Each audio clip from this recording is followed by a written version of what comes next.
So all the generations of my Filipino family call my grandmother Mama. But growing up, all I ever really wanted to do was call my mama an Ewok. So sure, you can call her things like angelic, motherly, soft-spoken, but since she really looks like those teddy bears from the Star Wars universe, you can't help but call her this cute little Ewok. Now, my mama had a darker Pacific Islander complexion and chipmunk cheeks. And at 4 feet and 2 inches, she definitely is an Ewok. So as a child, thinking my grandmother is an Ewok, I think she's like this mythical creature possessed with powers and idiosyncrasies that really kind of fascinated me as a child. I mean, how does someone who's 4 foot 2 inches give birth to 5 children? Do Ewoks have sex? It's very strange. And also, are Ewoks midwives? Is that even allowed because of all the fur? And would Ewoks be allowed in a Methodist church, since Mama was very hardcore about being a Methodist? So I had all these questions. But since Mama also had an inner warrior in her, like she was that Ewok warrior, one time she was on a bus in DC, and she had stepped out to get onto the sidewalk. The DC bus doors had closed in on her, which forced her to fall face first onto the curb. Now, she kept walking on home because she knew she had to make dinner. And despite having that big gash on her face, she didn't make a big deal out of it. So, as her grandkid, I always thought I had this notion that my mama, my Ewok, could see and speak and hear no evil. So the first summer I had spent in Washington, D.C. with my mother, because I'm originally from northern New Jersey, my parents had shift me over there. So I would spend many, many summers. So this way I could find out what Ewoks do on a daily basis, right? It was like my time. And it was cool because my younger cousins were also there too. My grandmother had adopted them. So it wasn't just hanging out with the Ewok old people. I had someone I could talk to. So Mama always made us go to the store. It could be a Filipino thing, an Ewok thing, I'm not sure. But it was always Safeway. Now she would write out a daily list. And on this list would be things like Q-tips, batteries, toilet paper. I mean, she needed the same shit every day, I'm not sure. I think it was because she just wanted us to get out of the house so she could have peace and quiet. I mean, it was all pre-teenager girls at this point. So when Mama told us to go to the store, she always made sure that we would get suha. In Tagalog, that means grapefruit. I just think that she made us go to the store because she just was always jonesing for some grapefruit and just used her grandchildren as citrus drug mules. So halfway through the summer, when my cousins and I returned from one of our Safeway missions, they beelined to their own rooms. I had to go to my mama's room because that's where my luggage was. And I like being a kid spy, so I snuck in the way I think you all should do, is I mushed myself up against the door, I nudged it open, and I did Crouching Tiger, Hidden Dragon. And since my grandmother was sort of at an angle and at her vanity, I had to make sure that my angle was that she didn't see my reflection. So of course I messed with my my belongings, and she didn't even know I was there.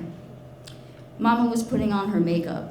And at this point, it was ridiculous because, I don't know, being Filipino, being an Ewok, she used like tons of baby powder.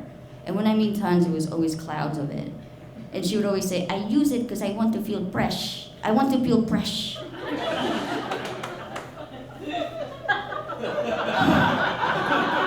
So listening in on my grandmother, who didn't even know I was in the room, you can hear her sort of mumbling to herself and then eventually talking to herself.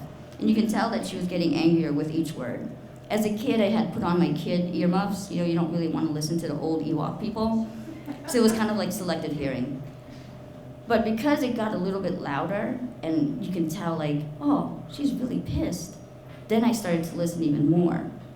Then she had barked, Putangin na! Oh shit. Let me explain. Putang is usually said in anger in Tagalog, which is our native tongue in the Philippines. Puta is a Spanish word for whore. Ina is the Tagalog word for mother. So basically she was saying motherfucker, okay? I was ecstatic that my Ewok of a grandma was saying bad words, okay? So this was exciting. I finally figured out like the inner workings of my Ewok mama. Like she knew bad words. So I snuck out of that room, kind of really satisfied, because I'm like, cool, I know something about my grandmother. So the very next day, I had walked by her room. I heard the Ewok mumbling, okay? I had to know more. Was it a fluke? Did the Ewok have Filipino Tourette's? So I had to do what I did the day before, and I 007 my way back into the room. And this time she wasn't paying me any attention. So I thought, oh shit, she just became boring grandma again. Damn, you know?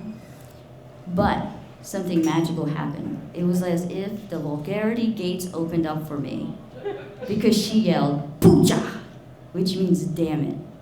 Oh, I was a happy schoolgirl. I was like, yeah, my Ewok grandma said a bad word again.